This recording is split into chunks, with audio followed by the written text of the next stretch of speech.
Welcome to the Richmond Art Gallery. I am Nan Capogna, the curator, guiding a short tour of the current exhibition, A Practice in Gestures. Before beginning, I wish to acknowledge that the gallery, located in Richmond, British Columbia, is on the traditional and ancestral territories of the Hunkaminam-speaking peoples. We are grateful for the opportunity to create, live, and work on this land. A Practice in Gestures draws together work by 6 women artists living and working in BC. Farheen HaQ, Deborah Conker, Bev Koski, Mitra Mahmoodi, Bettina Matzkuhn, and Barbara Zeigler. The exhibition includes textile works, beading and embroidery, video, ceramic, and mixed media. The divergent works share a vocabulary of simple gestures rooted in domestic familiarity that give shape to meaningful rituals and practices. They confront colonial and patriarchal narratives, as well as critical environmental imperatives. The artists' practices range from emerging to over 40 years. The selected works foreground the artist's relationship with materials, their methodologies, and the significance of gestures, rituals, and practices. Century-old gestures and practices are recast and contemporized. They demonstrate the potential of small, intimate gestures to expand from the personal and poetic to the globally relevant. Bettina Matzkuhn works primarily in hand embroidery, valuing its versatility as a visual language. In her installation of handmade jackets titled SOS, Matzkuhn highlights the vulnerability of refugees and migrants.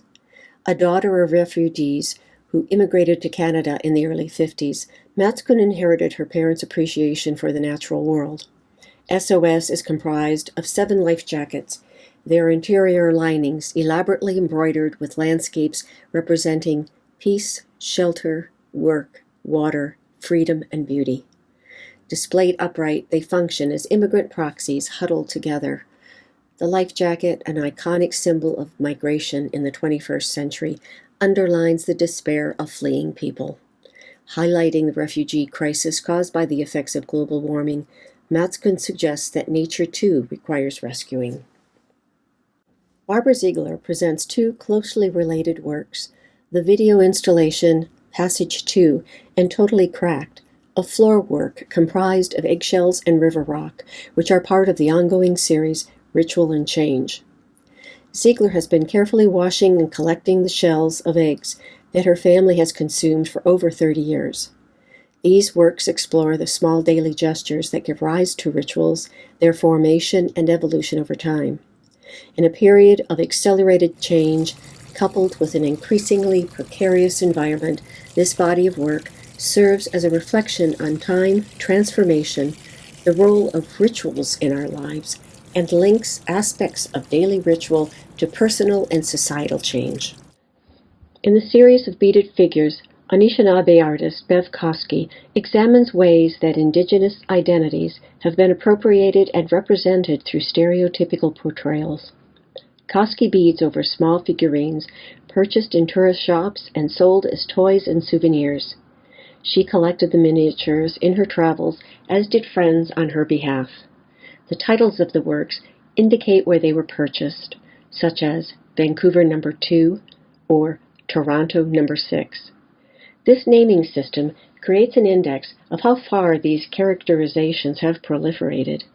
In beading over the figurines, Koski erases their stereotypical representations.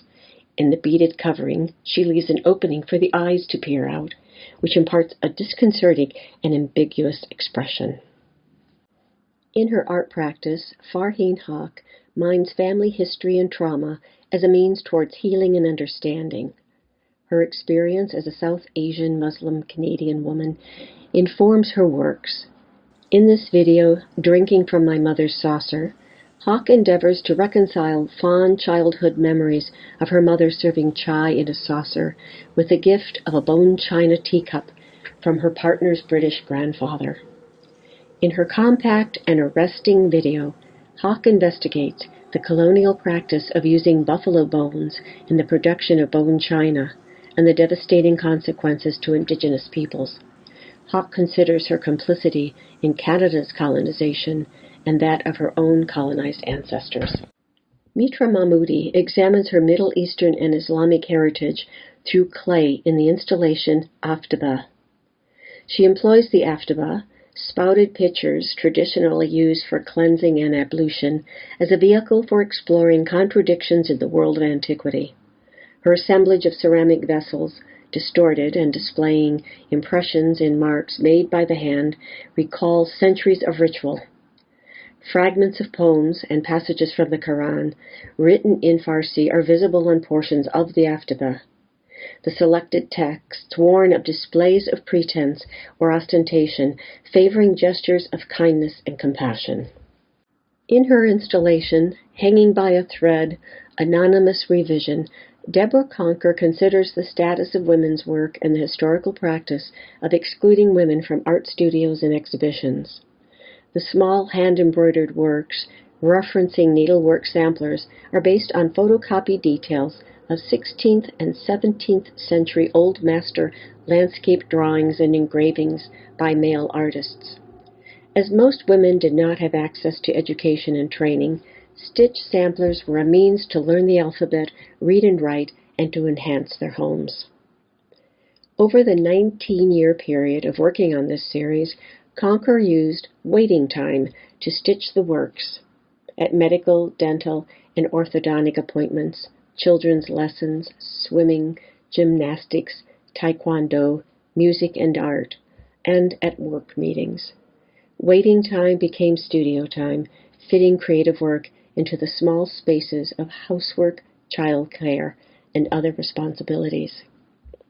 In a subversive gesture, Conker inserts a number of embroidered works based on her own drawings amongst the masters, raising questions of artistic value and lack of historical opportunities for women. Thank you for visiting Richmond Art Gallery through our virtual tours. For other tours and artist interviews, please visit our website, richmondartgallery.org.